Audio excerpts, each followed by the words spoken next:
نمل عربی زبان میں چونٹی کو کہتے ہیں، اور اس مبارک سورہ میں اللہ نے حضرت سلیمان علیہ السلام کا ذکر فرمایا ہے۔ اس لیے کوشش یہ کی جائے گی اللہ کی توفیق سے کہ اس کو پیش کریں۔ حالانکہ اس سے پہلے اللہ نے سلیمان علیہ السلام کے ذکر سے پہلے اللہ نے موسیٰ علیہ السلام کا ذکر کیا اور فرعون کا بھی ذکر کیا،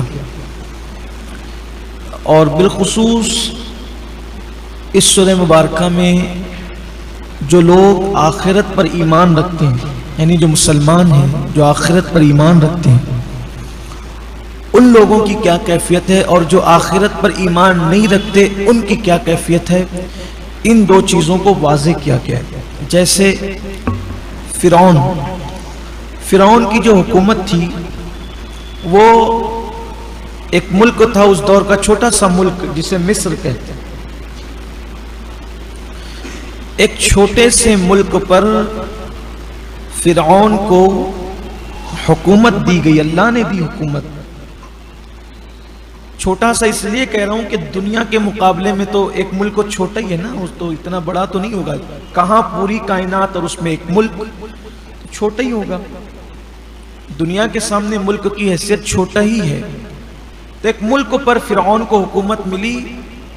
ملک پر حکومت پانے کے بعد چونکہ وہ مسلمان نہیں تھا، وہ کافر تھا، اور آخرت پر اس کا ایمان نہیں تھا، آخرت پر اس کا یقین نہیں تھا، اللہ کی بارگاہ میں قیامت کے دن کھڑے ہو کر جواب دینے کا اس کو کوئی تصور نہیں تھا، تو اس کو حکومت ملنے کے بعد کیا ہوا، وہ ظالم ہو گیا، وہ ظالم و جابر ہو گیا۔ وہ حاکم کیسے ہوا، فرعون کیسے حاکم ہوا؟ تربوز بیچتے بیچتے تو وہ حاکم ہو گیا، قبرستان کے اندر مردوں پر ٹیکس لیتے لیتے وہ حاکم ہو گیا۔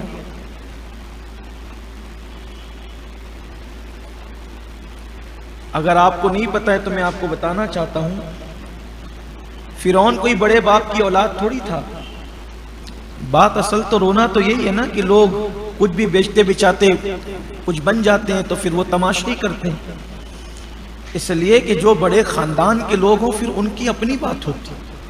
اعلیٰ خاندان کے لوگوں کے ظرف بھی اعلیٰ ہوتے ہیں۔ بندہ شربت بیچتے ہوئے کچھ بن جائے، چائے بیچتے ہوئے کچھ بن جائے، کھلونے بیچتے ہوئے کچھ بن جائے تو اس کی حیثیت وہی رہتی ہے، اس کی سوچ اتنی ہی رہتی ہے۔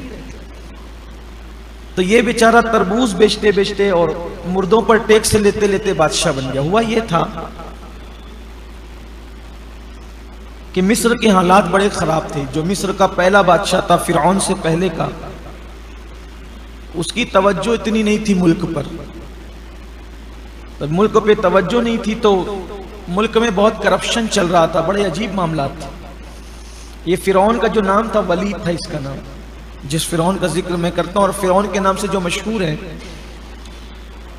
تو اس نے، یہ غریب آدمی تھا، اس نے سوچا کہ چلو تربوز کا دھندا کرتے، تربوز کا کاروبار کرتے۔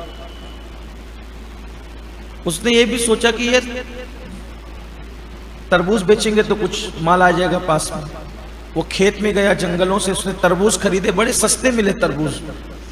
پھر اس کے دماغ میں ایک بات آئی، تربوز ملتے کھیتوں میں اتنے سستے ہیں، مصر میں اتنے مہنگے کیوں بکتے ہیں؟ اب جب وہ کھیت سے تربوز لے کر کے چلا تو ایک سپاہی نے بولا چل مجھے دے، تو یہ آگے جانے دوں گا تیری گاڑی۔ اس نے ایک تربوز دے دیا۔ پھر آگے گیا تو دوسرے سپاہی نے کہا مجھے دے، تو یہ آگے جانے دوں گا، نہیں جانے دوں گا۔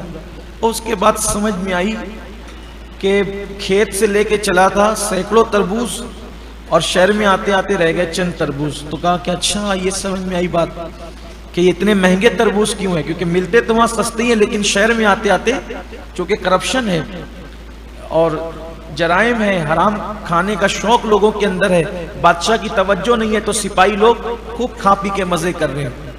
اس نے بولا کہ یہ تو ظلم ہے، کوئی مسئلہ نہیں، اب اس میں کماؤں گا کیا، وہ تو جتنا لگایا تھا وہ بھی نہیں آئے گا۔ اس نے پھر قبرستان میں جا کے بیٹھ گیا۔ اب کیونکہ کوئی توجہ تھی نہیں بادشاہ کی، تو قبرستان میں جا کر کے بیٹھا تو بولا کہ بھئی جتنے مردے آئیں گے سب پر ٹیکس مجھے بادشاہ نے مقرر کیا ہے، ہر مردے پہ وہ ٹیکس لیتا، مردے پہ پیسہ لیتا. اب اس کا مردہ آیا تو ٹیکس لیا، اس کا مردہ آیا تو ٹیکس لیا، اس کا مردہ، سب مردوں کا ٹیکس لیتا رہا. اتفاق سے ایک دن بادشاہ کے خاندان کا ایک آدمی مر گیا تو کہا اس کا بھی ٹیکس.